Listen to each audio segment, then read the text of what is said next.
பிதா குமாரன் பரிசுத்தாவின் நாமத்தினாலே ஆமென். நாம் இப்பொழுது கற்றுக்கொண்டிருக்கிற பாடம் என்ன என்று சொன்னால் பரிசுத்த வேதாகமம். பரிசுத்த வேதாகமம்.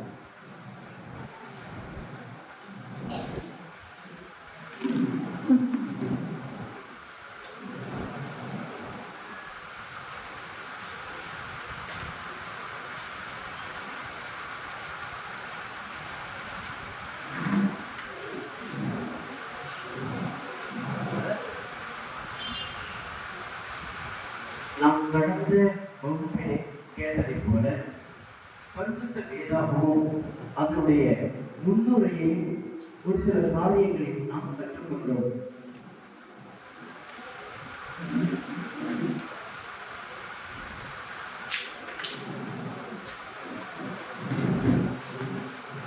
பரிசுத்த வேதாகமம் பிரியமானவர்களே, இந்த பரிசுத்த வேதாகமம் என்கிற பாடத்தில் நீங்கள் அதிக பெரிய பொக்கிஷங்களை நிறைய கற்றுக்கொள்ளலாம். இப்பொழுது கூட கவனத்தில் வைத்துக் கொள்ளுங்கள். 66 புத்தகங்களை மட்டும் தன்னகத்தே கொண்டு தேவனுடைய வெளிப்பாட்டில் எழுத்து வடிவமாக விளங்குவதே பரிசுத்த வேதாகமம். So I can say this phrases in English.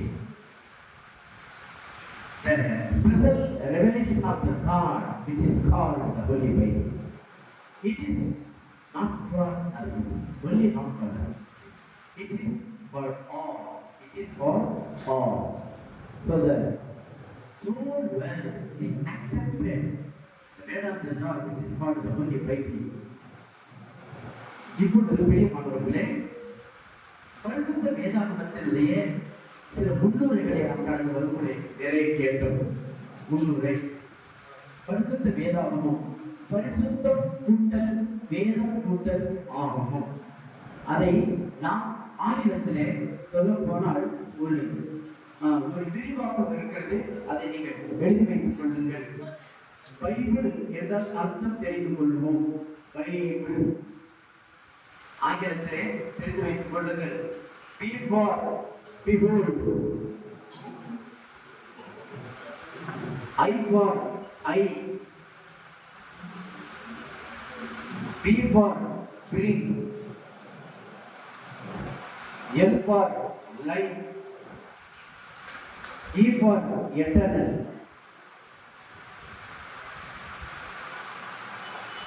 இதை மொத்தமாக சொல்வோம் என்றால், behold, I bring the life eternal. In Tamil, இதோ நான் நித்திய ஜீவனை அளிக்கிறேன்.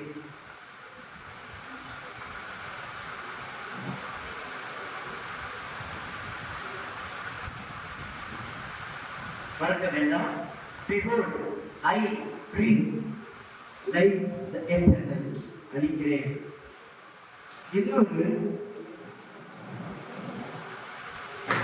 இன்னொரு விளக்கம் உண்டு Bible. B for basic, I for instructions,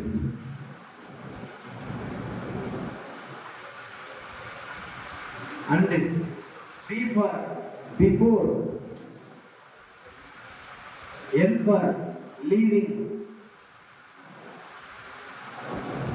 E for earth. எல்லாம் சேர்த்து சொல்வோம்.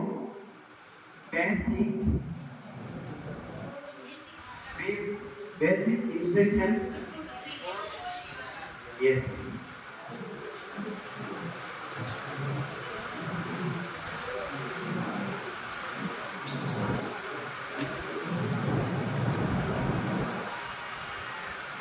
நாம் பூமியை விட்டு கடந்து போகும் முன்பு நம்ம கொடுக்கப்பட்ட அடிப்படை அறிவுரைகள் மனதில் வைத்துக் கொள்ளுங்கள். பிரியமானவர்களே, இப்பொழுது ஒரு சில முன்னுரைகளை இன்னும் நாம் கேட்க இருக்கின்றோம். நாம் பரிசுத்த வேதாகமத்தில் ஏற்பாடுகள் 2 அதை மனதில் வைத்துக் கொள்ளுங்கள். டெஸ்டமென்ட் ஏற்பாடு என்று சொன்னால் டெஸ்டமென்ட். முதல் காரியமாக டெஸ்டமென்ட் 2 டெஸ்டமென்ட். ஒன்று நல்ல கவனிங்க, ஓல்டு டெஸ்டமென்ட். நம்ம அடிப்படையிலிருந்து கற்றுக்கணும், அப்பதான் உங்களுக்கு பிரயோஜனமா இருக்கும். இரண்டாவது நியூ டெஸ்டமென்ட்.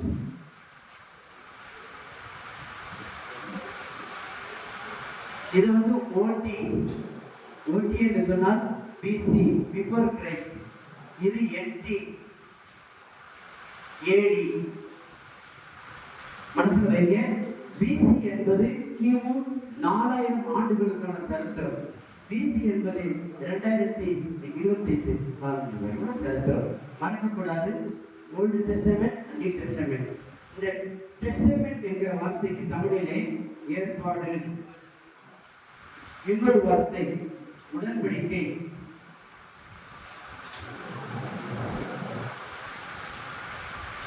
உடன்படிக்கைக்கு என்ன சொல்லுவோம் ஆங்கிலத்துல? கவனன்ட். கவனன்ட். அடுத்த இன்னொரு வார்த்தை ஒப்பந்தம். ஒப்பந்தம் மறக்காது. ஒப்பந்தத்துக்கு என்ன சொல்லுவோம்? Agreement. So the covenant or agreement will be made by 2 men. ஆக பழைய ஏற்பாடு தேவனுக்கும் இஸ்ரவேல் மக்களுக்கும் இடையிலே ஏற்படுத்தப்பட்ட உடன்படிக்கை. மறந்துடாதீங்க. The Old Testament is made with the God between his people who are called Israelites. But the New Testament is made by Jesus Christ. The blood of Jesus Christ for whom? For the whole world. முழு உலகத்திற்குமான கிறிஸ்து பெருமானுடைய விலையேறப்பட்ட செங்குருதி, அதிலே விளைந்த ஒரு நல் பலன் தான் இந்த அருமையான உடன்படிக்கை.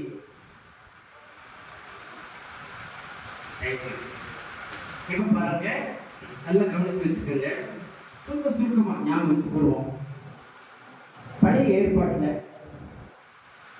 39 புஸ்தகம். இந்த 39 புஸ்தகத்தை நம்ம பிரிக்கிறோம். நல்லா கவனிச்சுக்கோங்க. அடிப்படையில கற்றுக்கிறோம். நல்ல பிரயோஜனம். ஒன்று, முதல் 5 புஸ்தகம். இது 1 2 3 4 முதல் 5 புஸ்தகம். 5 ஆகமங்கள். தமிழ் எழுதுறேன். 5 ஆகமங்கள். 5 ஆகமங்கள். இது இங்கிலீஷ்ல பென்டெடியூக்.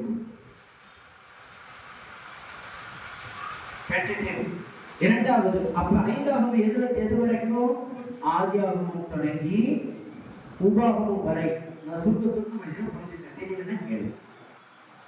ஏற்பாடு 2. பழைய ஏற்பாட்டிலே 39 புஸ்தகம். முதல் 5 புஸ்தகம் in English Genesis, Exodus, Leviticus, Numbers and Deuteronomy. These first 5 books are written by Moses, the man of God. The first writer of the Old Testament is called the Moses, the man of God. பழைய ஏற்பாட்டின் முதல் 5 புத்தகங்களை எழுதி சரித்திரம் படைத்தவர் ஐயா புரட்சி தலைவர் மோசே. ஒரு அலையை சொல்லுங்க. ஆக அந்த 5 புத்தகங்களுக்கு பெயர் பஞ்சாகமங்கள். பஞ்சை என்று சொன்னால் 5. நீர், நிலம், நெருப்பு, ஆகாயம், காற்று, இவைகளெல்லாம் பஞ்சபூதங்கள். the 5 components. இரண்டாவது கண், செவி, மூக்கு, வாய், மெய் என்கிற 5 புலன்கள் தான் பஞ்சபுலன்கள். பஞ்சபூதங்கள், பஞ்சபுலன்கள், பஞ்சபுத்தகங்கள். அடுத்து பஞ்ச காயம். கர்த்தர் இயேசு கிறிஸ்து நமக்காக 5 காரியங்களை ஏற்றார். இப்பொழுது பிரியமானவர்களே, இந்த 5 ஆகமங்கள் ஆதியாகமம் தொடங்கி உபாகமம் வரை. இந்த ஆகமம் என்று வருவதெல்லாம் நீங்கள் 5 ஆகமத்தில் முதல் புத்தகத்தில் வைத்துக் கொள்ளுங்கள். அடுத்ததாக 2வது மனதில் வைத்துக் கொள்ளுங்கள். தெரியும் உங்களுக்கு. இப்ப நல்லா கவனிச்சுக்கோங்க. இப்ப நம்ம முறைப்படி படிக்கிறோம். உங்களுடைய கான்சென்ட்ரேஷன் நல்லா வச்சுக்கோங்க. இப்ப 5 ஆகமங்களுக்கு அடுத்து உபாகமத்துக்கு அடுத்து என்ன வருது தெரியுங்களா? என்ன புத்தகம் வருது? யோசுவா. நல்ல ஞாபகம் வச்சுக்கோங்க. இப்ப பாருங்க ஓட்டியில வந்து நம்ம முதல் 39 புத்தகங்கள் 35 அதுல முதல்ல வந்து இருக்கக்கூடியது 5 ஆகமங்கள். 5 ஆகமங்கள் நீங்க எல்லாம் மனசுல வைத்து நமக்கு எக்ஸாம் செய்யறோம் நல்லா இருக்கும். 5வது வந்து இதுக்கு வந்து 2 பேர் இருக்கு. ஒன்னு பென்டடியூக், பென்டை என்று சொன்னால் 5. இரண்டாவது என்னன்னு சொன்னா லா புக்ஸ். இன்னொரு இதுக்கு என்ன சொல்லணும்னு சொன்னா தோரா. தோரா தோரா இந்த தோரா வந்து பழைய ஏற்பாட்டு எபிரேய புத்தகத்துக்கு வச்சிருக்க பேர். இப்ப இந்த 5 ஆகமங்கள் அப்ப எது வரைக்கும் ஆதி ஆகமம், தொடர்ந்து உபாகமம், அடுத்ததாக இரண்டாவது வந்து வரலாற்று புத்தகங்கள். அது வந்து நம்ம எழுதி கொடுங்க. வரலாற்று தமிழ் எழுதுறேன், ஆங்கிலத்தில் வரலாற்று புத்தகங்கள் கடற்கடை எழுதிங்கன்னா நம்ம நிறைய ஹிஸ்டாரிக்கல் புக்ஸ்.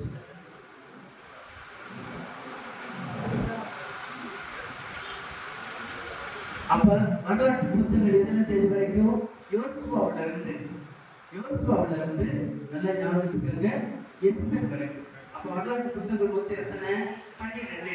எங்க மனசுல வைக்க பார்ப்போம்.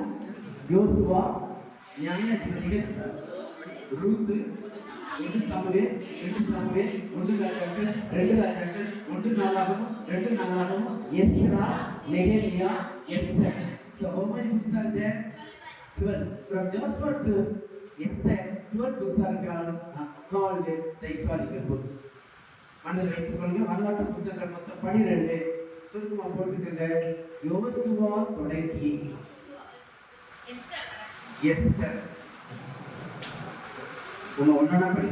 அடுத்து 3வதாக பாட்டாகமங்கள் அல்லது கவிதை ஆகமங்கள். பாட்டாகமங்கள் இங்கிலீஷ்ல பொய்டிக்கல் புக்ஸ்.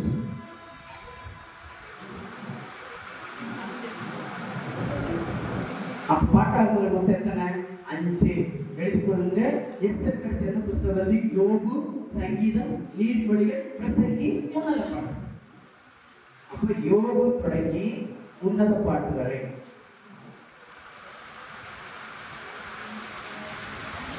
5 புத்தகங்கள், 5 பாட்டு. அடுத்து 4வது பெரிய தீர்க்கதரிசன புத்தகங்கள்.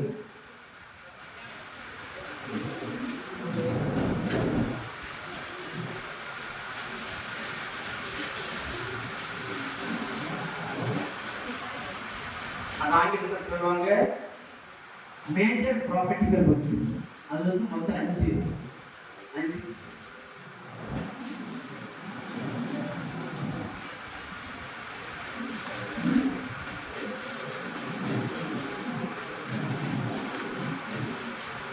ஏன் மேஜர் ப்ராஃபிட்டிக்கல் புக்ஸ் அப்படின்னு சொன்னாங்கன்னா நல்லா கவனிச்சுக்கோங்க. ஏன் பெரிய தீர்க்கதரிசன புத்தகம் சொன்னாங்கன்னா ஏசாயா, எரேமியா, எசேக்கியேல், தானியேல் இதெல்லாம் அதிகமான அதிகாரங்களை கொண்டபடினாலே அதற்கு பெரிய தீர்க்கதரிசனம் வைத்தார்கள். அதாவது என்ன தெரியுமா, ஒரு அளவு வைக்கக்கூடிய கேனம் அளவு. சின்ன தீர்க்கதரிசனம் 2 அதிகாரம், அதனால பின்னால் வச்சாங்க. மற்றபடி வேற ஒன்றும் கிடையாது.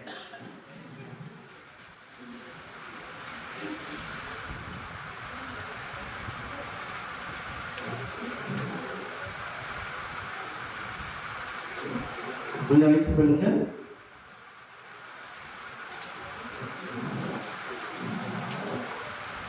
மேஜர் ப்ராப்பர்ட்டிக்கல் புக்ஸ். இத மேல இது வரைக்கும்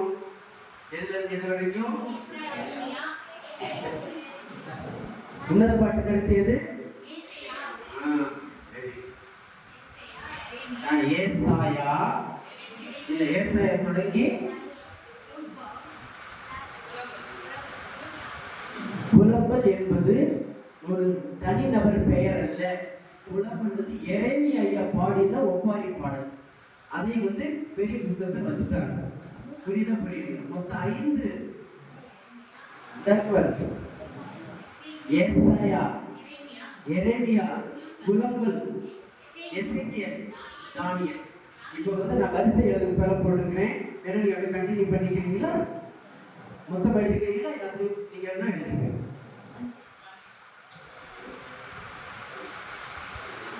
ஏசாயா, எரேமியா, உலகம், எசேக்கியேல், தானியேல். வரிசையா இருக்குது 5 புத்தகங்கள் போட்டு. அடுத்ததாக 5வது சிறிய தீர்க்கதரிசன புத்தகம்.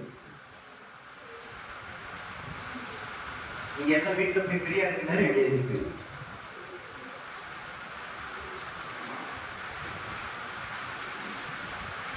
சிறிய தீர்க்கதரிசன புத்தகங்கள் 12. எதுல இருந்து எது வரைக்கும்? தானியேலுக்கு அடுத்து என்ன வந்து ஓசியா. ஓசியாவுல இருந்து மல்கியா வரைக்கும். ரைட். இப்போ நம்ம பழைய ஏற்பாடு 39 புத்தகம் சொல்லிட்டோம். மறுபடியும் நாம வைப்போமா? முதல் 5 புத்தகமும் பஞ்சாகமும், ஆதியாகமும், யாத்ராகமும், லேவியராகமும், எண்ணாகமும், உபாகமம். 2வது அடுத்ததாக வரலாற்று புத்தகங்கள். யோசுவா, நியாயாதிபதிகள், ரூத்து, 1 சாமுவேல், 2 சாமுவேல், 1 ராஜாக்கள், 2 ராஜாக்கள், 1 நாளாகமம், 2 நாளாகமம், எஸ்றா, நெகேமியா, எஸ்தர். அடுத்ததாக பாட்டாள நூல்கள். யோபு, சங்கீதம், நீதிமொழிகள், பிரசங்கி, உன்னத பாட்டு. புரியுதுங்களா? அடுத்ததாக பெரிய புத்தகம் ஏசாயா, எரேமியா, உலகம், எசேக்கியேல், தானியேல். அடுத்தது சிறிய புத்தகம் ஓசியா, யோவேல், ஆமோஸ், எரேமியா, நாகூம், ஆகமம், செபனியா, ஆவை, சகரியா, மல்கியா. ஏன் நம்ம முறைப்படி படிக்கணும்னு சொன்னா, so that only we will get the more knowledge about the word of the God systematically and properly. சரிங்களா? சரி, இப்ப கர்த்தருக்கு ஸ்தோத்திரம். சில காரியங்களை நம்ம பார்க்க போறோம். முதல் 5 புத்தகத்தினுடைய ஆசிரியர்கள். முதல் 5 புத்தகத்தினுடைய ஆசிரியர்கள் யாருன்னு சொன்னா ஆசிரியர்கள். ஆங்கிலத்தில் இது வந்து நம்பர் 2 போட்டு எடுத்துக்கங்க. ஆசிரியர்கள். இன்னொரு வார்த்தை எழுத்தாளர்கள்.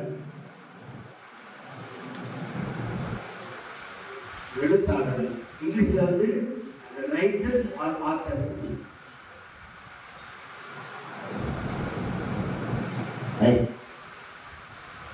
முதல் 1-2 மாதம் எழுதி கண்டுபிடிச்சேன். நோட்ஸ் நான் கொடுக்குறேன். முதல் எழுதுனவர் சொன்னா ஐயா மோசே. அப்படியே வரிசையா நிறைய பேர் இருக்கிறாங்க.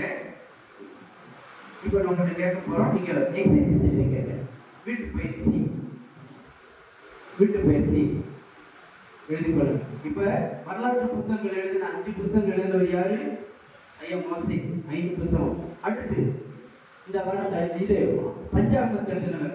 அடுத்து வரலாற்று புத்தகங்கள் யோசுவா புத்தகத்தை எழுதினது யாரு? நீங்க என்ன பண்ணிக்கணும்? ஒரு வீட்டு பயிற்சியில யோசுவா பக்கத்துல யார் ஆசிரியர்? யோசுவா. அடுத்ததாக என்னது? நியாயாதிபதிகள் எழுதினது யாரு? சாமுவேல். தீர்க்கதரிசி சாமுவேல். அடுத்ததாக ரூத்து புத்தகத்தின் ஆசிரியர் யார்? ரூத்து கிடையாது, சாமுவேலா இருக்கலாம். சரி, இப்படிலாம் இருக்கும்போது நமக்கு நீங்க ஒரு எழுத்தை கற்றுக்கொள்ளுங்க. முதல் எழுத்தாளர் மோசேயா. நிறைவு எழுத்தாளர் அவர் யாருன்னு சொன்னா 66வது புத்தகம். அதை எழுதுனது யாரு அப்படின்னு சொன்னா மனசுராதிக்கு 66வது புத்தகத்தை எழுதினவர் அப்போஸ்தலர் யோவான்.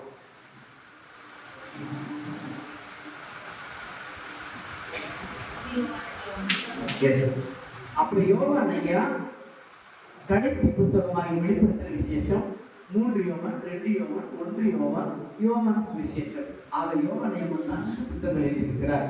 மோசே ஐயா தொடங்கி அப்ப எப்படி வச்சுக்கலாமா? கிமு 4000 தொடங்கி கிபி குறித்து வச்சுக்கோங்க 100 வரை.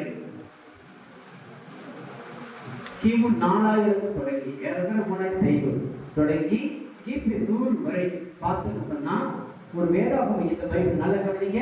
இந்த பரிசுத்த வேதாகமம் எழுதி முடிக்க எடுத்துக்கொள்ளப்பட்ட காலம் ஏறக்குறைய 1500 ஆண்டுகள் தொடங்கி 1600 ஆண்டுகள் வரை. So over a period of 1600 years. அப்ப இந்த பரிசுத்த வேதாகமத்தை எழுதி முடிக்கிறதுக்கு எவ்வளவு காலகட்டம் ஆயிடுச்சு? 1600 வருஷம். நல்லா கவனத்தில் வச்சுக்கிட்டீங்களா? சரி, இப்போ பெரிய மாணவர்களே எழுதுங்க. என்னோட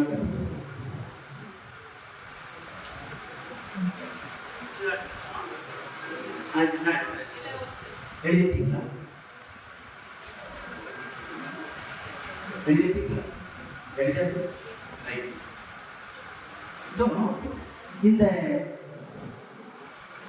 பழைய ஏற்பாட்டு புத்தகங்கள் 39 புத்தகத்தை எபிரேய மக்கள், பழைய ஏற்பாட்டில் வாழ்ந்த மக்கள் யாருங்க? எபிரேயர்கள். அந்த எபிரேய மக்கள் எபிரேய மொழி பேசினாங்க. அவங்க வந்து இந்த 39 புத்தகத்தையும் ஏறக்குறைய 24 புத்தகங்களாக அந்த காலத்தில் அவங்க பகுத்து வச்சுக்கிட்டாங்க, பகுத்து வைத்துக் கொண்டாங்க. அப்போ அவங்க வந்து என்ன பண்ணாங்கன்னா, இந்த பழைய ஏற்பாட்டுடைய அவங்களுடைய வேதாபுரத்துக்கு அந்த நாட்களில் என்ன பேர் வச்சுருந்தாங்க சொன்னா தனாக். என்ன சொல்றாங்க பேரு? தனாக். உங்களுக்கு நோட்ஸ் தரேன், ஆனால் நீங்க எழுதிங்க.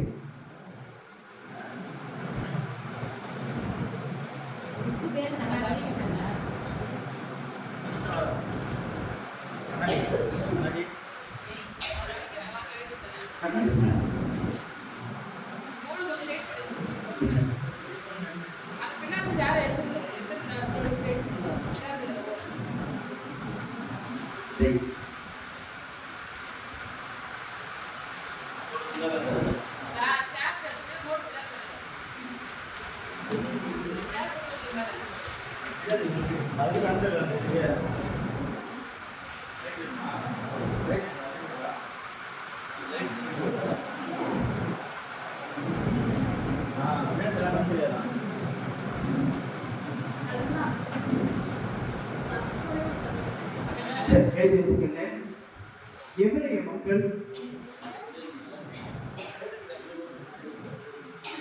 மக்கள் தங்கள் பழைய ஏற்பாட்டு வேதாகமத்துக்கு அவர் வைத்திருந்த பெயர் தனாக். நாலாவது எபிரேய வேதாகம பெயர்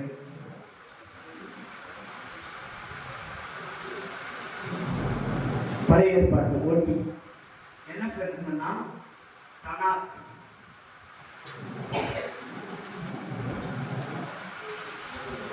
ஆக்சுவலா இதனுடைய பழைய பேர் வந்து இப்படித்தான் இருந்துச்சா, டிஎன்கே, டி ஃபார் தோரா. தோரான்னு என்னங்க? 5 புத்தகங்கள். எது? பஞ்சாபம். அப்ப பழைய ஏற்பாட்டு எபிரேய மக்கள் அந்த 5 புத்தகத்துக்கு அவங்க வச்சிருந்த பேர் என்ன? தோரா. இப்ப கூட குர்ஆன், இஸ்லாமிய புனித நூலாகிய குர்ஆன்ல தோரா என்னங்கிற வார்த்தை அவங்க பயன்படுத்துறாங்க. T for Torah. இந்த டி இந்த முதல் 3 எழுத்து அதுதான் நம்ம எழுதிட்டு வரோம். T for Torah. அடுத்து என் ஃபார் நெவீம். நெவீம் சொன்னா என்னது? தீர்க்கதரிசிகள். நெவீம்னா தீர்க்கதரிசிகள். இந்த நெவீம்ங்கிற வார்த்தையிலிருந்து வந்ததான் நபி.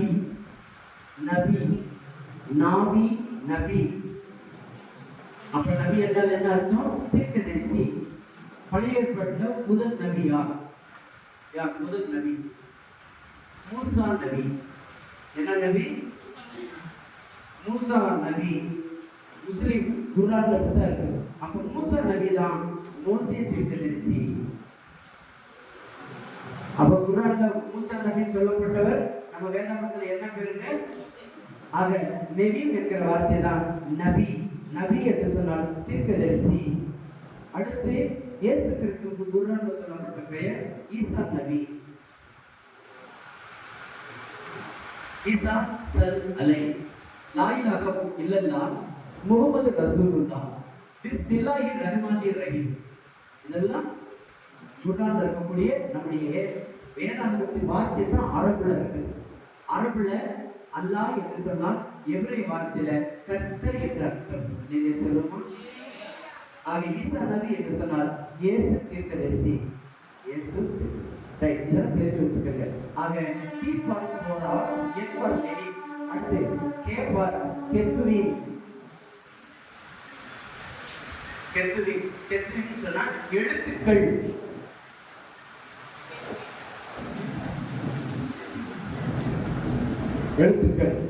இது சொன்னா நல்ல ஞாபகம் வச்சுக்கோங்க. நீங்க கேட்ட சொல்லணும். அப்போ இப்ப நல்லா தெரிஞ்சுக்கிட்டீங்கன்னா எழுத்துக்கள் எழுத்துக்கள். இப்ப நான் உங்களுக்கு கண்டிப்பா திருக்குறள் சொல்லணும். எழுத்துக்கிற வார்த்தை வர்றதுக்கு ஞாபகம் வச்சுக்கோங்க. திருக்குறள்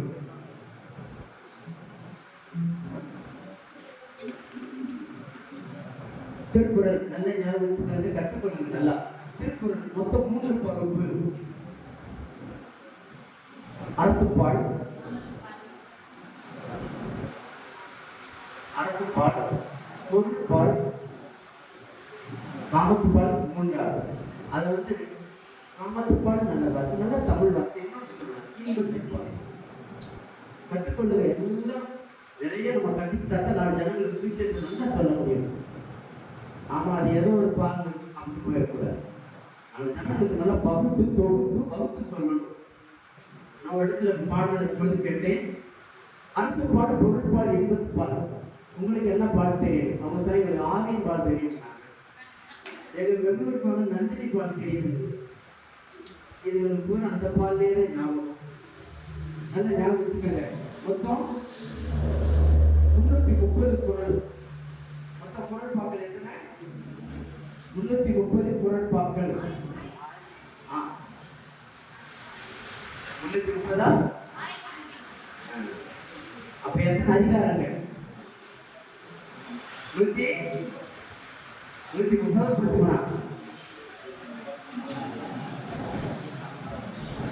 இப்ப முதல் குறள் அகரம். முதல்ல நம்ம பைபிளை நிரூபிக்கிறதுக்கு இங்க வந்திருக்கணும்.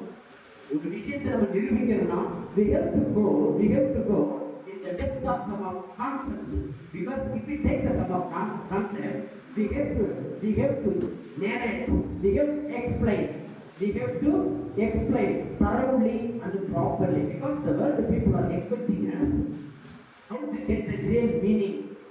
And the real meaning of வார்த்தை தான் திருவள்ளுவர் பொருள் பாடுகிறார். பொருள் சொன்னா இட்ஸ் நாட் an object. பொருள் சொன்னா இந்த வெண்மலரை ஒரு பொருள், இந்த தாங்குதூள் ஒரு பொருள், இந்த சுவர் ஒரு பொருள். திருக்குறள்ல அவர் சொன்ன பொருள் இந்த பொருள் அல்ல. அவர் சொன்ன பொருள் என்ன என்று சொன்னார்? அர்த்தம். சொன்னாங்கல்ல, இவர் என்னையா ஒரு அர்த்தம் இல்லாம பேசுறாரு. அவர் என்ன தலையில ஒரு சாமம், அதாவது சாதனத்தை வச்சுட்டா பேசினார் இல்ல, பொருள். அப்போ மனித வாழ்வு என்பது எதை சார்ந்தது? பொருள் சார்ந்தது, அர்த்தம் சார்ந்தது. உண்மையா நல்லா தெரிஞ்சுக்க. ஆக முதல்ல எழுத்தெல்லாம் நல்லா எழுதுங்க. தமிழ் எழுத்தெல்லாம்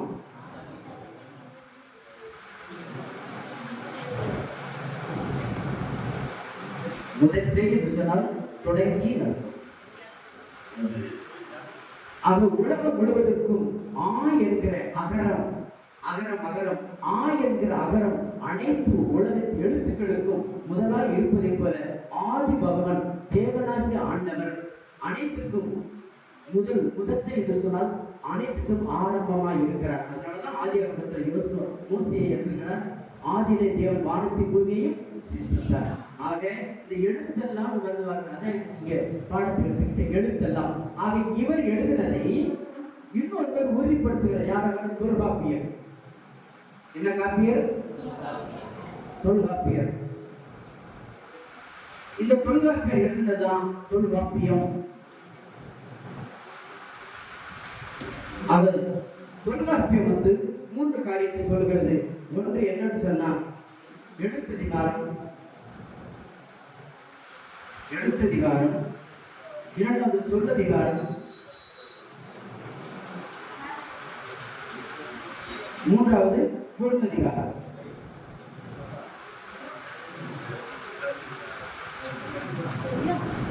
ஐயா வள்ளுவர் என்ன சொல்றாரு? அறம் பொருள் இன்பம். இவர் என்ன சொல்றாரு? எழுத்து சொல் பொருள்.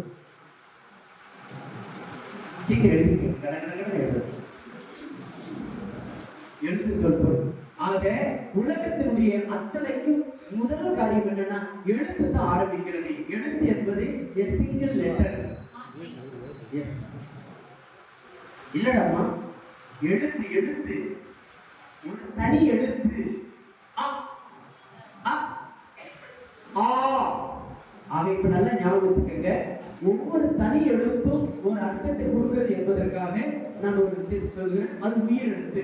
உயிரெழுத்து பத்தி அந்த தமிழ்ல 12 அ ஆ இ ஈ உ ஊ எ ஏ ஐ ஓ ஓ ஔ அத்.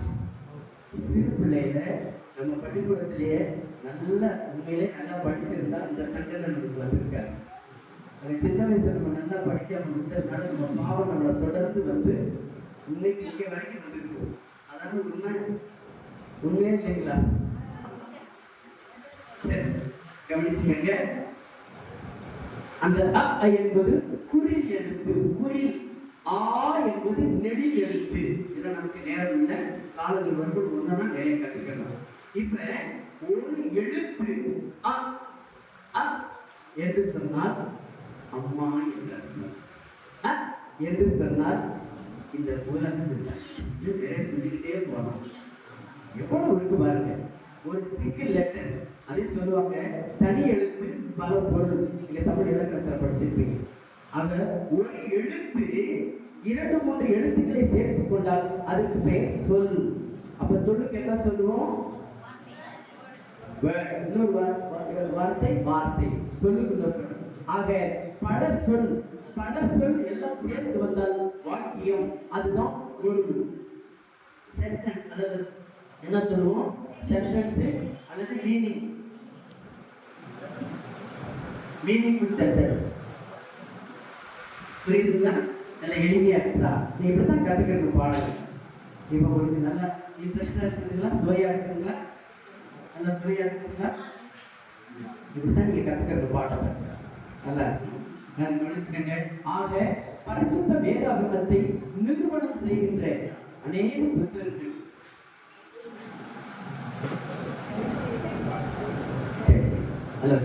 அப்ப இந்த எழுத்ததிகாரம் சொல்லதிகாரம் பொருளதிகாரம் இதெல்லாம் பார்க்கையில பழைய ஏற்பாட்டுல இதெல்லாம் தழுவி வந்து சொன்னா அது என்ன மொழி? எபிரேய மொழி. ஆக பண்டைய மொழிகள் மொத்தம் 7. அதுல ஒரு 4 மொழி மாத்திரம் சொல்றேன், குறிச்சு வச்சுக்கோங்க, எழுதிக்கொண்டு. எபிரேயம் பண்டைய மொழிகள். தமிழ் எழுதும் பொழுது பண்டைய, in English the ancient languages. எழுதுமா? பண்டைய அடிப்பான் எந்த கையில இருக்கணும்? இந்த கையில வச்சாங்கன்னா அவங்க நல்ல டீச்சர் கிடையாதுன்னு சொல்லுவாங்க. அவங்க டூப்ளிகேட். ஒரு டாக்டர் இருக்கிற ஸ்டெத்தோஸ்கோப் அவரை எங்க மாட்டுவாரு? 2 பக்கம் மாட்டு. அவர் எங்க மாட்டுவாரு? ஸ்டெத்தோஸ்கோப்ல 2 இருக்குது இல்ல. அவரு காதல தானே 2 மாட்டணும்.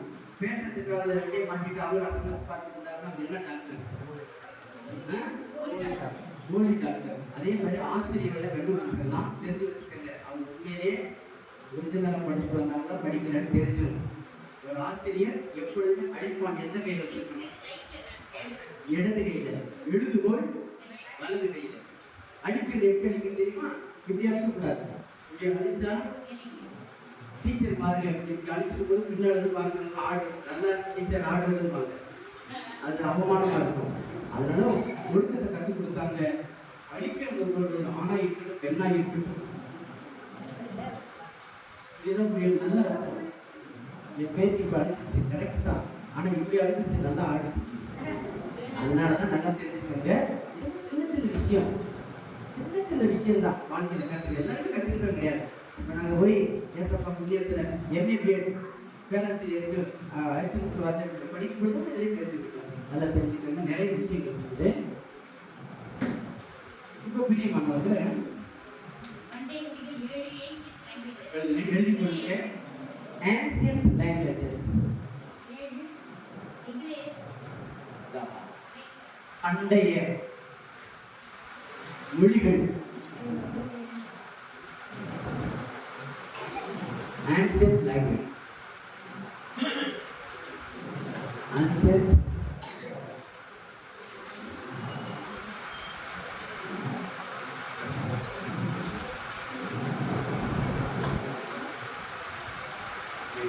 எழுதி கொள்ளுங்க.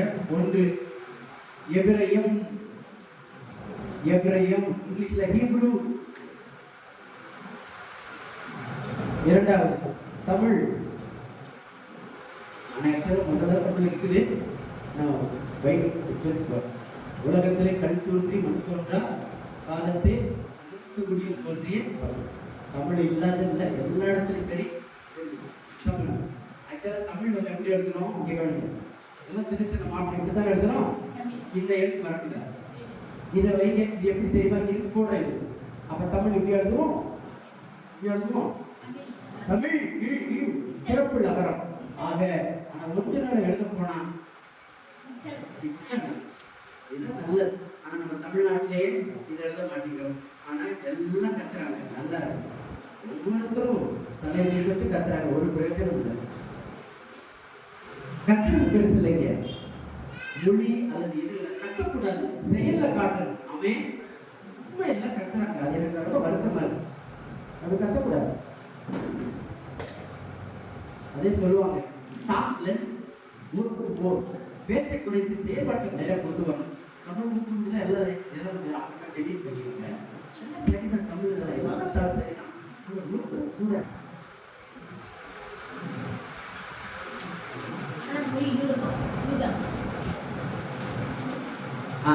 இப்ப நல்லா கவனிச்சுக்கோங்க.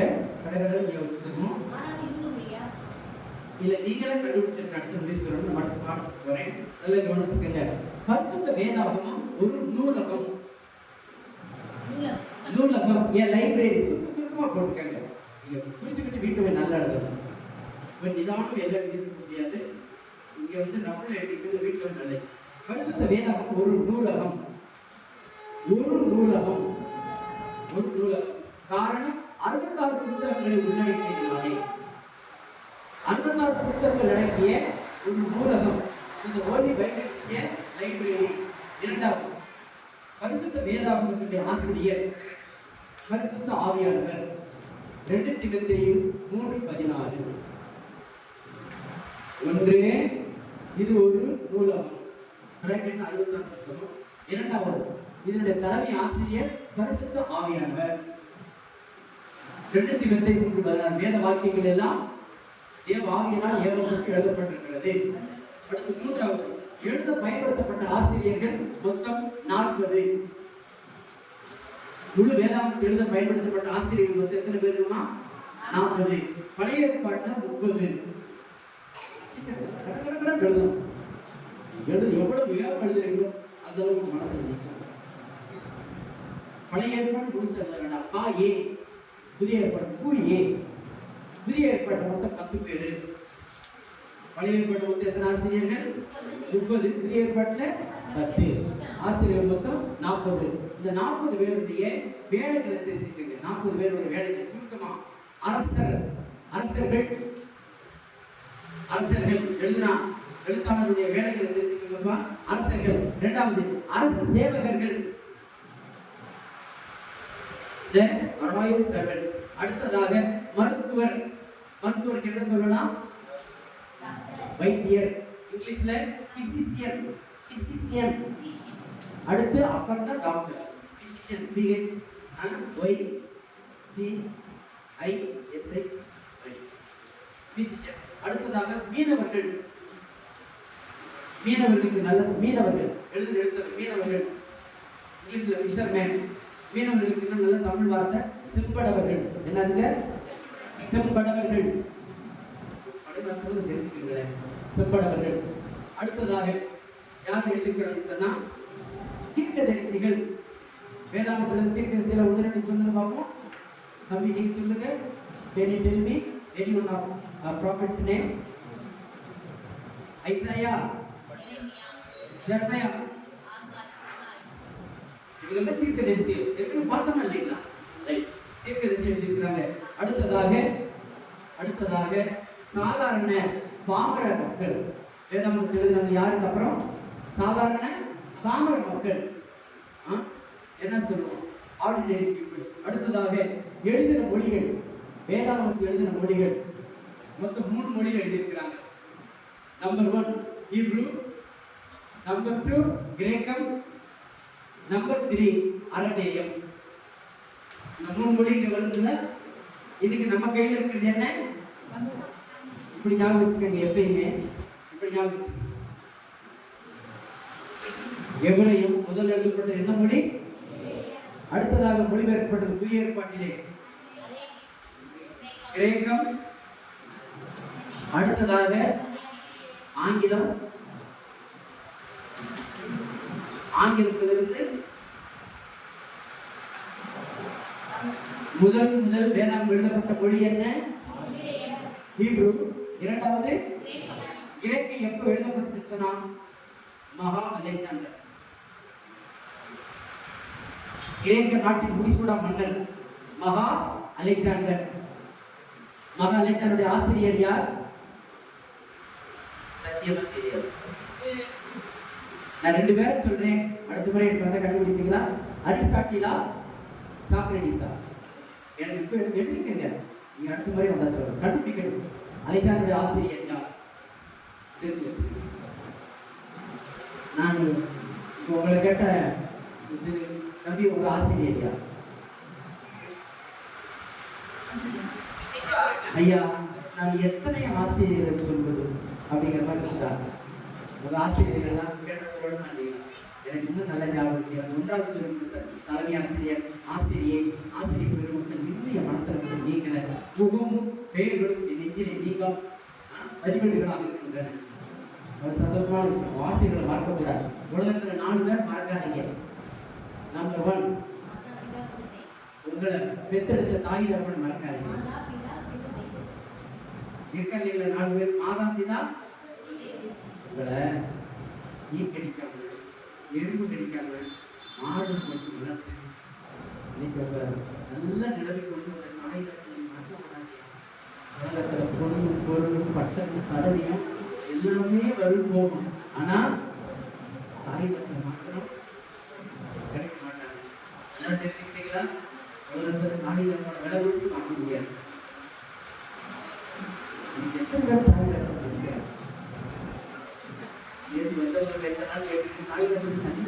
பார்க்கணும் செய்யக்கூடாதியா? தாய் தகப்பே ஆண்டவன் கொடுத்த சொத்து. அவங்க ஒரு தடவை செத்து தாயா நம்மளை 2 தடவை பிறக்க வச்சிருக்காங்க. அல்லேலூயா. ஒரு தாயின் மரணம் ஒரு பிள்ளைக்கு ஜன்மம். ஒரு அல்லேலூயா சொல்லுங்க. ஒரு தாயின் மரணம்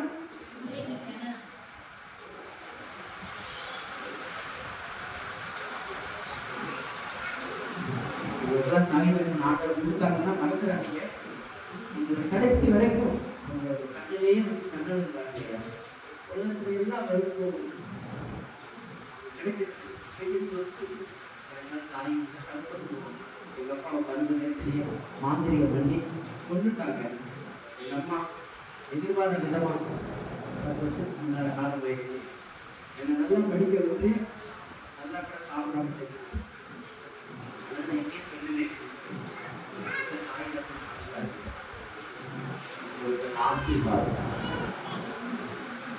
அடுத்து உங்களுக்கு சொல்லிக் கொடுத்த வாத்தியாரம் நடத்துறாரு.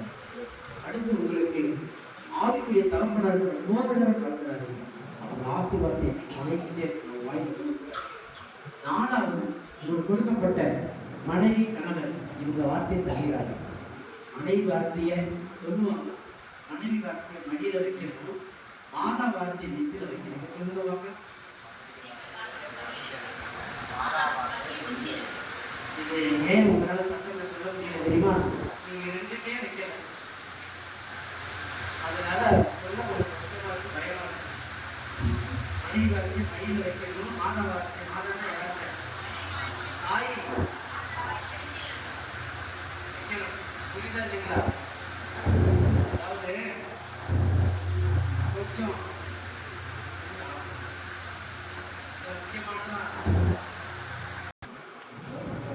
பரிசுத்த வேதாகமம் எழுதப்பட்ட கண்டங்கள் ஆசியா, ஆப்பிரிக்கா, ஐரோப்பா. அடுத்ததாக எழுதப்பட்ட இடங்கள், பரிசுத்த வேதம் எழுதப்பட்ட இடங்கள், the places. 1 கானகம். கானகம் என்று சொன்னால் வனாந்திரம். இரண்டாவது நிலவரை. நிலவரை என்று சொன்னால் நிலா வெளிச்சக்கூடிய நிலவரை. மூன்றாவது அரண்மனை பேலஸ். நாலாவது சிறைச்சாலை பிரிசன். ஐந்தாவது தாயகம் இன்லேண்ட்.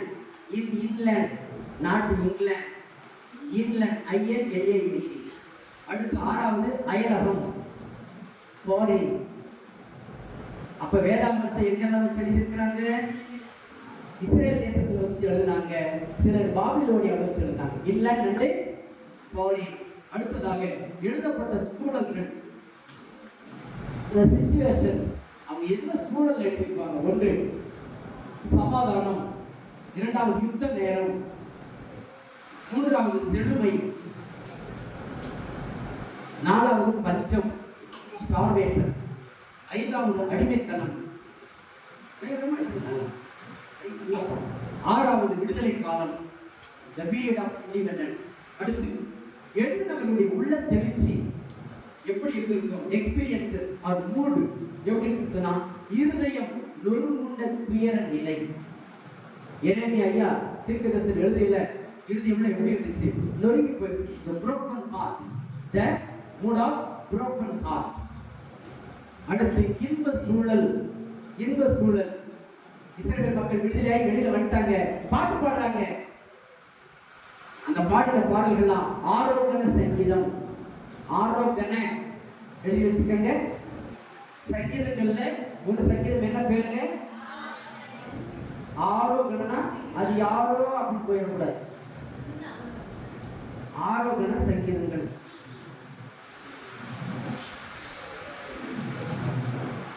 ஆரோகண சங்கீதங்கள் என்ன தெரியுமா இங்கிலீஷ்ல? the songs of ascending. ascending என்ன அர்த்தம்? ஏழு வரிசை. 1 2 3 4 5 6 7 8 9 10 ஏழு வரிசை. இறங்கு வரிசை 10 9 8 7 6 5 4 3 2 1. descending. ascending ஆப்போசிட் என்னது? ஏழு வரிசை இறங்கு வரிசை. ஆக ஆரோகண சங்கீதம் என்றால் என்ன அர்த்தம்னா, இஸ்ரவேல் மக்கள் படையெடுப்பாட்டு காலத்திலே சந்தனமான இடத்திலிருந்து மலைப்பகுதிகளிலும் மேட்டு பகுதியிலும் ஏறும் பொழுது தங்கள் வாழ்க்கையை நினைத்து பாடின பாடல்கள் தான் ஆரோகண சங்கீதம். அதுக்கு ஒரு உதாரணம் 128 சங்கீதம் இருக்கு. 128 சங்கீதம் என்ன சங்கீதம்? ஆரோகண. ஆரோகண என்ன சொல்றோமா மகளே? ஆரோகண என்று பைபிள் எடுக்கணும். don't take, just listen to me. ஆரோகண என்ன அர்த்தம்? ascending. இஸ்ரவேல் மக்கள் மலைகள் சூழ்ந்த பகுதிகளே வாழ்ந்து இருக்கிறார்கள். 5 மலைகள் மத்தியில் கட்டப்பட்ட நகரம் தான் எருசலேம். நீங்க சொல்லுங்க பாப்போம். 5 மலைகள் மத்தியிலே கட்டப்பட்டிருந்த நகரம் என்ன நகரம்? எருசலேம். 7 மலைகள் மத்தியிலே கட்டப்பட்ட நகரம் ரோமாபுரி பட்டணம். ரோமாபுரிய தலைநகரம் இத்தாலி. சரி, இந்த மனசுல வச்சுக்கோங்க. இப்ப பிரியமானவர்களே, இந்த கீழ்த்தந்தரமான இடத்திலிருந்து மலை மேல ஏறி போகும் பொழுது அவர்கள் இந்த ஆரோகண சங்கீதத்தை பாடியிருக்கிறார்கள். அதெல்லாம் பிற்காலங்கள்ல நம்ம தமிழ் பாட்டுல கூட இருக்குது. குற்றால குறவஞ்சி. தமிழ் படிச்சிருக்கீங்களா? தமிழ் இருக்குதா? குற்றால குறவஞ்சி. தன்னே நானே தானே நன்னே தன்னானே நானே தானே நன்னே. குறவஞ்சி ராகம். குறவஞ்சி இப்படி தான் பாடினாங்க. எப்படியா என்ன எப்படி பாடினாங்க? அதெல்லாம் நிறைய நமக்கு நேரம் இல்லை. அப்படின்னா கீழே வந்து நேரம் ஏறும் பொழுது ஏன் அப்படி மேட்டு மேல மலை மேல தூக்குகள் மேல பாடிட்டு போனாங்கன்னா, கால் வலி முழங்கால் வலி மூட்டு வலிலாம் வராமல் இருக்கு. கரெக்டாக பாடினாங்களா? வழி தெரியலையா? ஆக பாடல் என்ற அர்த்தத்தை பாடல் பாடல் பாட்டு பாடுறவங்க நம்ம சபையில எல்லாம் நல்லா பாடுறீங்க. பாடல் என்ன அர்த்தம்? அங்கிள் பாடல்னா பாடுறதே அப்படி போயிருக்காரு. பாடல் என்றால் பிரித்தெழுதுக. தமிழ்ல பிரித்தெழுதுக இருக்கா இல்லைங்களா? பா பிளஸ் ஆடல். வேற பா கூட்டல் பிளஸ் சொல்லக்கூடாது, கூட்டல். பாக்கூட்டல் ஆடல் பாடல் வேற. இப்பதான் நம்ம குற்றத்தை ஒத்துக்கிறோம். சின்ன வயசுல தமிழ் வாத்தியார் பிரித்தெடுத்துக்க, சேர்த்தெடுத்துக்க, அருந்தெடுக்க, பொறுத்துக்க நல்லா படிக்கல. இந்த ஐயாக்களே நம்ம இங்க வந்துருக்கு பாருங்க. பண்டைய கூட்டல் ஆடல் பழமை ரெடியா? பழமை என்றால் மண்ணு தொகை. எழுதிட்டீங்க.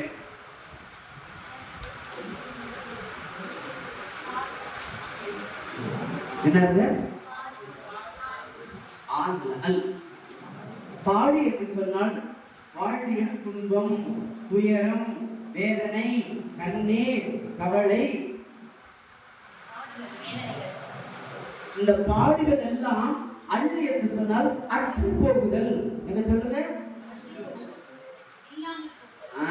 இல்லாமல் போகுதல், நீக்குதல். எவ்வளவு வழக்கம் இருக்கு பாருங்க. ஆக பாடு என்கிற துன்பங்கள், துயரங்கள் அற்று போனால் வாயிலிருந்து பிறக்கக்கூடியதான் பாடல். இப்ப இதுவரைக்கும் பாடல்கள் அர்த்தமே தெரியாமலே நிறைய பாடிட்டோம். உண்மையா இல்லைங்களா? உண்மையா இல்லைங்களா? அப்ப பாடல் அர்த்தம் என்ன? பாடு கூட்டல். அப்ப இஸ்ரவேல் மக்கள் தங்கள் பாடுகள் எல்லாம் மறப்பதற்காக பாடினதான் ஆரம்பன சங்கீதம். சரியா வந்துருச்சா? அப்ப பாடலுக்கு இன்னொரு வார்த்தை என்னது? இன்னொரு வார்த்தை என்னது? இல்ல சங்கீதமே தான். இன்னொரு வார்த்தை என்னது? ஒன்று இல்ல, அது 5 ரூபா பண்ணு, 10 ரூபா பண்ணு.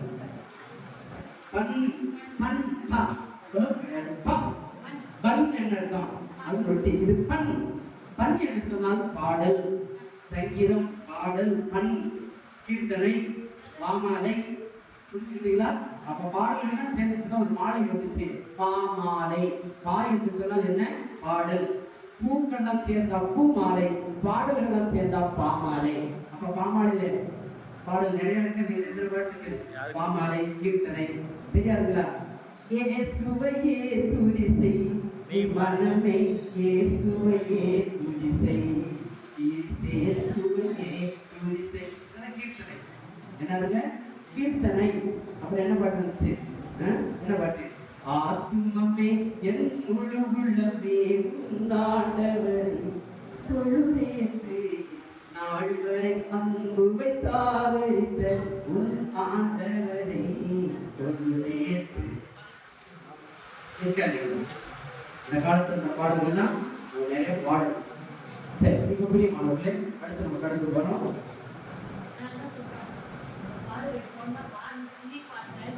இப்ப வந்து நிறைய நம்ம புது பாடல் பாடுறோம். ஆனா பழைய பாடல் பாடணும்.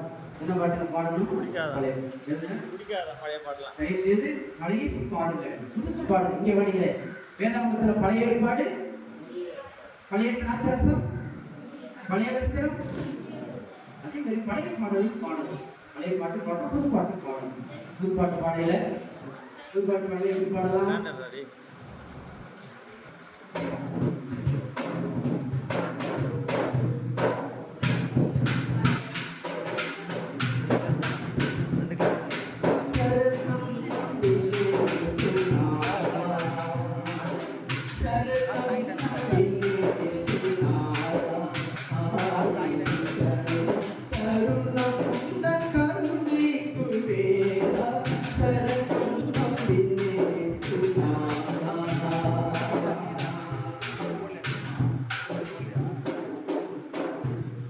வாழ்வை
உள்ளத்திலே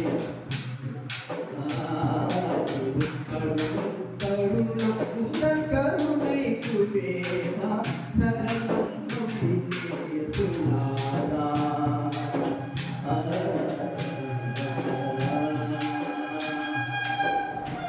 அல்லேலூயா. உற்சாகமா ஆராதனை இருக்கும் பொழுது நல்ல குறிப்பாடல்கள் பாடணும். எப்படி பாடலாம் குறிப்பாடல்களை? ரட்சித்தீரே கிருபையா காத்தீரே தயவினார், ரட்சித்தீரே கிருபையா காத்தீரே தயவினார், நீட்டிய ரத்தத்தால் தூக்கினே இரக்கத்தால், நீட்டிய ரத்தத்தால் தூக்கினே இரக்கத்தால், அன்பே தெய்வீக அன்பே அன்பே தெய்வீக அன்பே நன்மை எண்ணி பாடிடுவேன்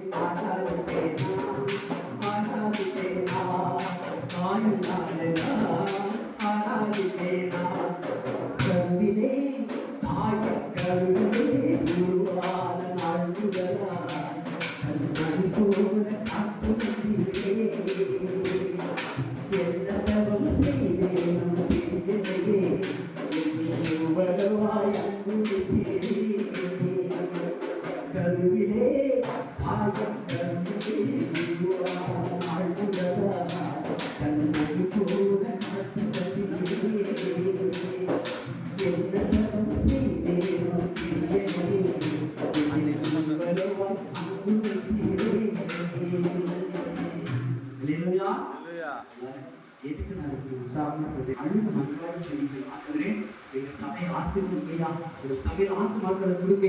அழும்பொழுது பாடல்களும் எல்லா நேரத்திலும் பாட்டு வருகிறது. உலக ரட்சகர் ஆலயம் ஆண்டவர் இயேசுவின் நாமத்தில் ஆத்துமாக்கள் நிரப்பும் ஐயா. எங்க கரையில் இருக்கிற அலையில சொல்லுங்க, நல்லா சொல்லுங்க. ஆமென். இப்பொழுது நம்ம அடுத்து பாடல் போவோம். சரி, சுருக்கமா ஞாபகம் வச்சுக்குவோம். இப்ப நான் வந்து ஒரு கேள்வி கேட்கிறேன். நான் கேட்கிற மாதிரி சொல்லணும். எது பார்க்கக்கூடாது. நோட்சி எரிவு ரெண்டு கேள்வி இன்னும் பழைய ஏற்பாட்டு அதிகாரங்கள் எத்தனை? பழைய ஏற்பாடு அதிகாரங்கள் இப்ப நம்ம புஸ்தகம் எத்தனை பார்த்தோம்? எத்தனை புஸ்தகம் இருந்துச்சு? இல்ல இருக்கிற செல்வத்தில் எந்த செல்வம் தலை சிறந்த செல்வம்? அப்ப எல்லாம் ஒருத்தர் சொல்லும்போது என்ன செய்யணும்? நம்ம இடையில பேசணும், நல்லா கற்றுக்கிறதுக்கான அழகு. ரைட், பழைய ஏற்பாடு மொத்தம் எத்தனை புஸ்தகம்? பழைய ஏற்பாடு மொத்தம் எத்தனை புஸ்தகம்? ரொம்ப புதுசா தெரியும். நான் ஒரு இடத்துல கேள்வி கேட்டேன் படிக்கிறதுல, யாரும் பதில் சொல்லலை. ஒரு அம்மாவுக்கு ரொம்ப நேரம் உட்காந்து பொறுமை இல்லை. நம்ம எடுத்து ஐயா அது எத்தனையோ புஸ்தகம் இருக்கு, அடுத்த பாட்டு போக நான் சொன்னேன் கிடையாது, அது முறையாக கற்றுக்க முடியாது அப்படி இருக்கக்கூடாது இல்லை. சரி, தெரிஞ்ச புஸ்தகம். ரைட், இப்ப அதிகாரங்கள் எத்தனை? அதிகாரங்கள் இங்கிலீஷ்ல அதிகாரங்களுக்கு என்னங்க? சாப்டர்ஸ். அதுதான் உண்மையான அதிகாரம். அதை விட்டு நீங்க வீட்டுல கூட அதிகாரம் பண்ணுது புருஷன் நம்ம தலை பிடிச்ச ஆட்டம், அதுக்கு பேர் அதிகாரம். அப்ப நான் வந்து அந்த அதிகாரம் வேண்டாம், நீ பைபிள்ல இருக்கிற அதிகாரத்துக்கு போறாங்க. அம்மா எந்த அதிகாரம் வேணும்? அதிகாரம் எந்த அதிகாரம் நம்ம கையில வைக்கலாம்? நீங்க புரியல உங்களுக்கு? வேதத்துல சொல்லப்பட்ட அதிகாரம் தான் நம்முடைய வாழ்க்கையின் அதிகாரம் இருக்கிறது. ஒருத்தர் சொந்த தலை பிடிச்ச ஆட்ட அதிகாரம் பண்ணக்கூடாது. புரியுதா? புரியுதுங்களா? நான் தான் இந்த வீட்டுக்கு ராணின்னு ஒரு அதிகாரம் பண்ணக்கூடாது. இந்த அதிகாரம் செல்லாது. எல்லாம் ஒருவர் எப்படி இருக்கணும்? அன்புதான் உண்மையான அதிகாரம். ஏசப்பா பிள்ளைங்க வீட்டுல அதிகாரம் பண்ணக்கூடாது. கணவன் என்கிற அதிகாரம், சம்பாதிக்கிற அதிகாரம், அழகுங்கிற அதிகாரம், படிப்புங்கிற அதிகாரம், நம்ம வீட்டுல இருக்கிற கையிலே பேசி கிடக்கு. எல்லாம் உண்மையா? சொல்லலாம், எம்எஸ்சி படிச்சிருக்கிறேன், எம்ஏ படிச்சிருக்கிறேன், டாக்டரேட் படிச்சிருக்கிறேன், எம்பிஏ படிச்சிருக்கிறேன். அம்மா என்ன படிச்சாலும் விரலை கட்டை எங்க வச்சுதான் எரிக்கணும்? விரலை கட்டை எங்க வச்சுதான் எரிக்கணும்? ஆணும் படிச்சிருந்தால் வீட்டுக்கு பெண்ணு பெண்ணு தான். ஒரு அநேகம் சொல்லுங்க. எப்பேற்பட்ட காய் எதுக்கமாகும் காய் வீச்சு படுக்கவும் உட்கார்ந்துதான் ஆகும். ஒரு பேர் தங்க ஊசி வாங்கினாரா? என்ன ஊசி? தங்க ஊசி, கோல்டன் நீடு. தங்க ஊசியை வாங்கி வச்சுக்கிட்டே வந்தவர் தெருவில் வரையில சட்டையை மேலத்துக்கு தொப்புள் இருப்பாங்க. தொப்புள் தங்க ஊசி வாங்கியிருக்கிறார். தொப்புள்ளையும் குத்திக்கிட்டே வந்தார். ஆளுங்கெல்லாம் பார்த்து என்னையா ஊசியை கொஞ்சம் தொப்புள்ள குத்துறீங்க? சொன்னாலும் தங்க ஊசி 50,000 வாங்கியிருக்கேன். அப்ப தங்க ஊசி வாங்கினா இங்கே குத்திக்கலாமா? சொல்லுங்களே, சொல்லுங்க. தங்க ஊசி என்றாலும் துணி தைக்கத்தான் அழகை தவிர எப்பேற்பட்ட பெண்ணா இருந்தாலும் வீட்டுக்கு மனைவி தான். கல்லூரிக்கு போயிட்டா மாணவி. இதை சொல்லுங்க. சிலர் மாணவியாக்கி கருத்து முடிச்சவங்க அதெல்லாம் தப்பு. நடக்குதா இல்லைங்களா? வீட்டுல எல்லாரும் மனைவி ஒரு பழமொழி சொல்லுவாங்க, உயரம் பறந்தாலும் ஊர்க்குருவி தான். இதை சொல்லுங்க பாப்போம். உயரம் பறந்தாலும் ஊர்க்குருவி. எப்பயுமே வீட்டுல எப்படி இருக்கும்? கணவன் மனைவி அடக்கம் வளர்றது, ஒடுக்கம் வளர்றது. அதே மாதிரி கணவன் அப்படித்தான். டெல்லிக்கு ராஜானாலும் பள்ளிக்கு சென்னை கடவுள் மாதிரியே தெரியல, சிங்கப்பூர்ல ஒரு மாதிரி தெரியுது. டெல்லிக்கு ராஜா இருந்தாலும் பள்ளிக்கு பிள்ளைதாங்க. என்னதான் வண்ணத்து பூச்சியா இருந்தாலும் அது ஆகாயத்துல பறக்கணும். சொல்லுங்க, நான் வண்ணத்து பூச்சி சொல்லி வீட்டுல உட்காந்துக்கலாமா? இன்னைக்கு வீடுகள் நடக்கிற தப்பு என்ன தெரியுமா? கணவன் மனைவி வீட்டில் உட்காந்து ரொம்ப உட்காந்து சிரிக்க மாட்டேங்கிறாங்க. அதனால தப்பு நடக்குது. அதுக்கு இவ்வளவு சொல்லுங்க. உண்மையா இல்லைங்களா? பேராயிருமா? என்ன செய்யுது? ஏழையோ பணக்காரங்களோ இல்லாதவங்களோ எதுவுமே இல்லையா? கணவன் மனைவி என்ன செய்ய செவிக்கும் பொழுது எப்படி செவிக்கணும்? நாங்க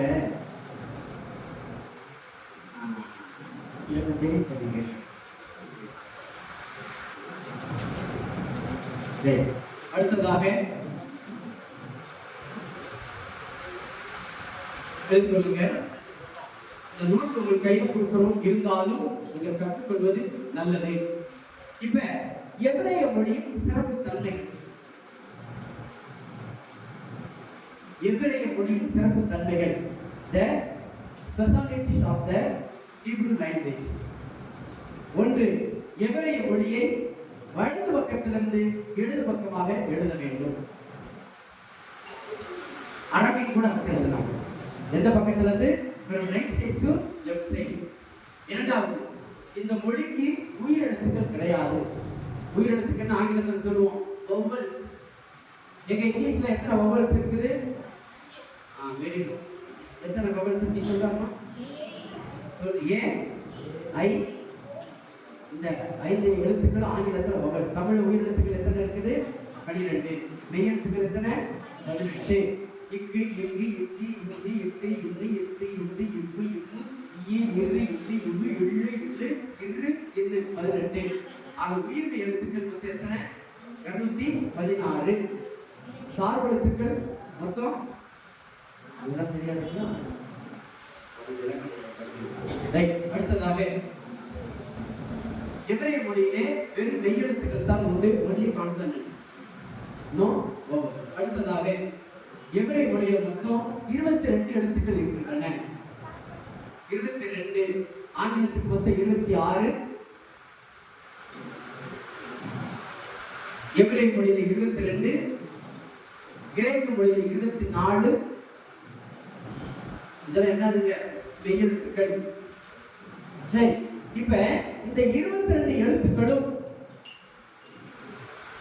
இந்த 22 மெய்யெழுத்துக்களும் எபிரேய மெய்யெழுத்துக்களும் ஒரு சங்கீதத்துல வருது. அது என்ன சங்கீதம்னா 119ஆம் சங்கீதம். 119 தெரிஞ்சுக்கோங்க. அதாவது ஹீப்ரு அல்பபெட்டிக்கல் சாங் என்று சொல்வாங்க. ஹீப்ரு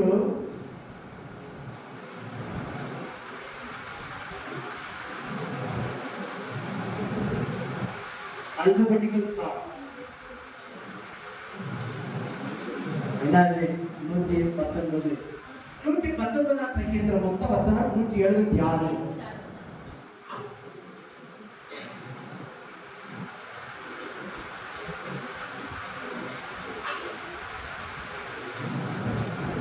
எபிரேய மொழி மெய்யெழுத்துக்கள் மொத்தம் எத்தனை?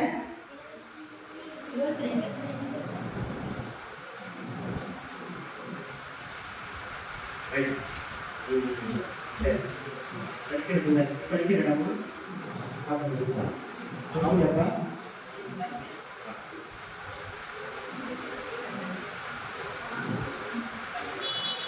பாடம்மா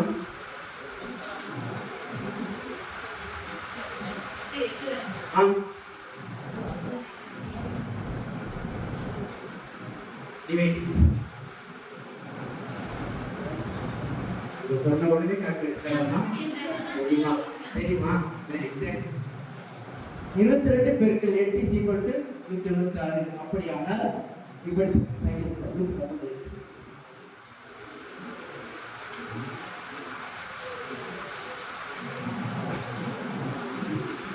சங்கீதம் 119ல ஒவ்வொன்றுக்கு எத்தனை வசனம் இருக்கு?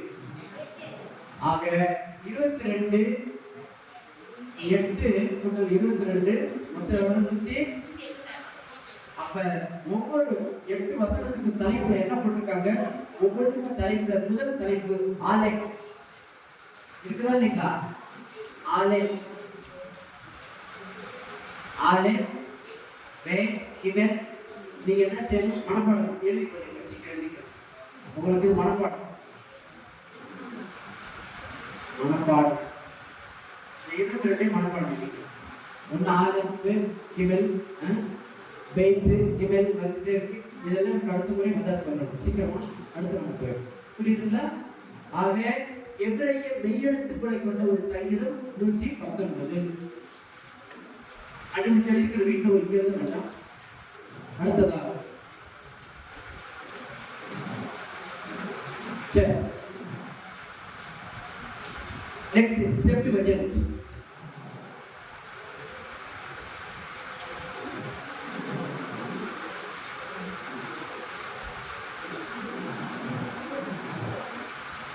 என்னது? செப்டுவஜன்ட்.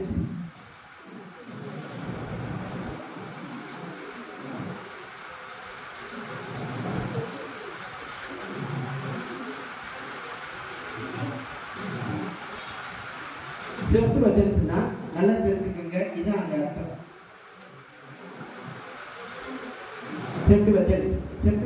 செப்டுவஜன்ட்னா என்ன தெரிஞ்சுங்களா?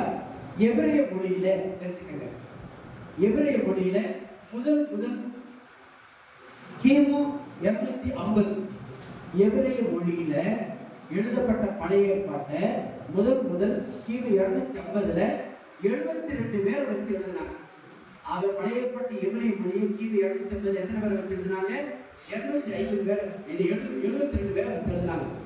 இந்த 72 பேர் வச்சு மொழிபெயர்த்தாங்க.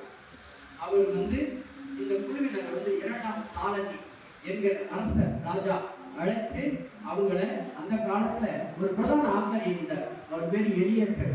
அவர்கிட்ட கொண்டு போய் ஐயா 72 வச்சு நீங்க பயன்படுத்தி சொல்லி கோத்திரத்துக்கு 6 பேர். அது எத்தனை கோத்திரம்? பழைய ஏற்பாட்டு மக்களுடைய கோத்திரம் அது 12 பேருக்கு 6 ஈக்குவல் அது 12 கோத்திரத்துக்கு 6 பேரை செலக்ட் பண்ணி 72 பேரை வச்சு இவங்களை அலெக்சாந்திரியா அங்க அந்த பகுதிக்கு போய் ஆர்எஸ் தீவுல உட்கார்ந்து இந்த 72 பேரும் 5 ஆகமங்கள் என்கிற பஞ்சாகமங்களை எபிரேய மொழியிலிருந்து கிரேக்க மொழிக்கு எழுதுனாங்க பாருங்க. அதுக்கு பேர் தான் செப்டுவஜன்ட். அர்த்தம் புரியுதுங்களா? இது சொல்லுங்க பார்ப்போம்.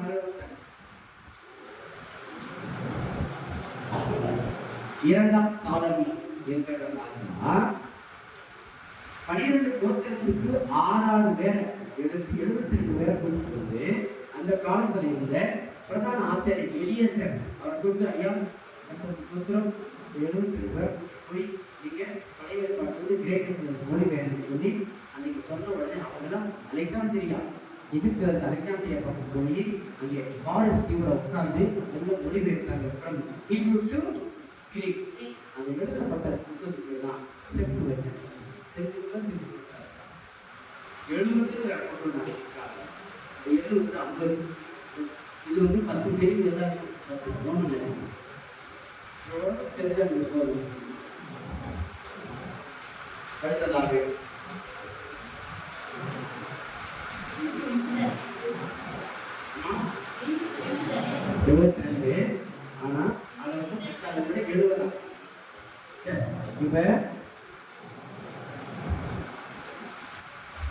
இணை திருமுறை, இணை திருமுறை, இணை திருமுறை எழுதிக்கங்க.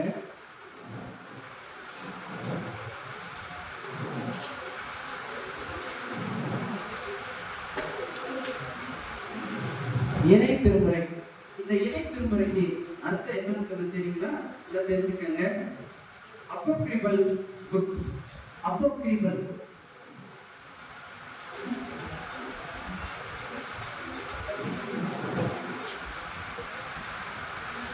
பேர் வந்து தள்ளுபடி ஆவணங்கள்.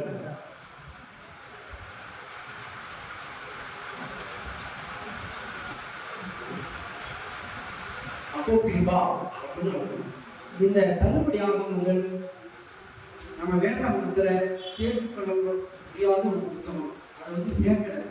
ஏன் தள்ளுபடி ஆவணம் சேர்க்கலன்னா அது வந்து பரிசுத்த வேதாகமத்துக்கு ஒரு முக்கியமான புத்தகத்தை ஒதுக்கி வச்சுட்டாங்க. சரி, ஆமா. அடுத்ததாக இடையேற்பாட்டு காலம்.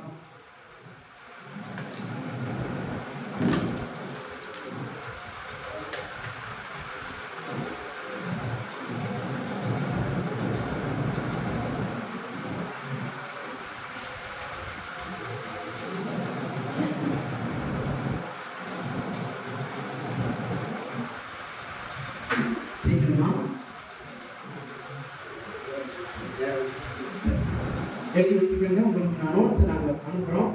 ஏன்னா நோட்ஸ் எழுதி வச்சு இடையேற்பாட்டு காலம்.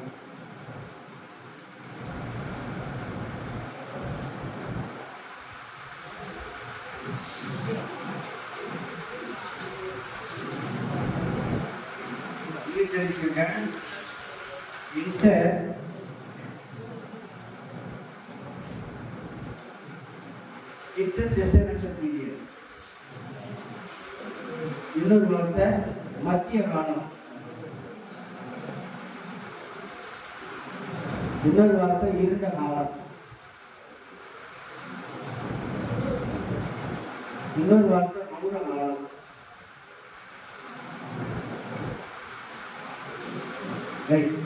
இது என்னன்னு சொன்னா ஞாபகத்துக்கு பழைய ஏற்பாட்டு கடைசி புத்தகமாகிய மல்கியாவுக்கும் புதிய ஏற்பாட்டு புத்தகமாகிய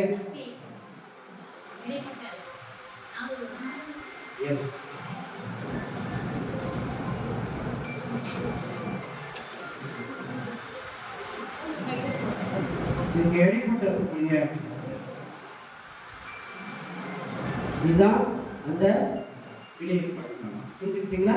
அடுத்து நம்ம வரையில தொடர்ந்து பார்ப்போம். நான் உங்களுக்கு நோட்ஸ் அனுப்பி வைக்கிறேன், உங்களுக்கு அனுப்புகிறேன். நல்ல எளிமையாக இருக்குதுன்னா நல்லா படிச்சு வச்சுக்கீங்க. படிச்சுட்ட வேதாகமத்தின் அடிப்படையை படிச்சிருக்கலாம். மற்ற எல்லா பாடங்களும் நல்லா கற்றுக்கிற முடியும். கற்றுக்கிறாங்க பண்ணிக்க முடியாது. சரிங்களா? ஓகே, யாரும் வந்து இருப்போமா?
ஆண்டவரே இயேசு கிறிஸ்து பரிசுத்த நாமத்தினாலே நல்லதோர் புதிய பூந்தோட்டமாகிய 2020 என்கிற வளர் தோட்டத்தை எங்கள் மணிகளிலே எங்கள் எச்சரிகளிலே புதிய பரிசாக பரலோகத்தினுடைய சொற்க தங்க பரிசாக பொத்தென்று விழுந்த அந்த புதிய ஆண்டுக்காக நன்றி செலுத்துகின்றோம்.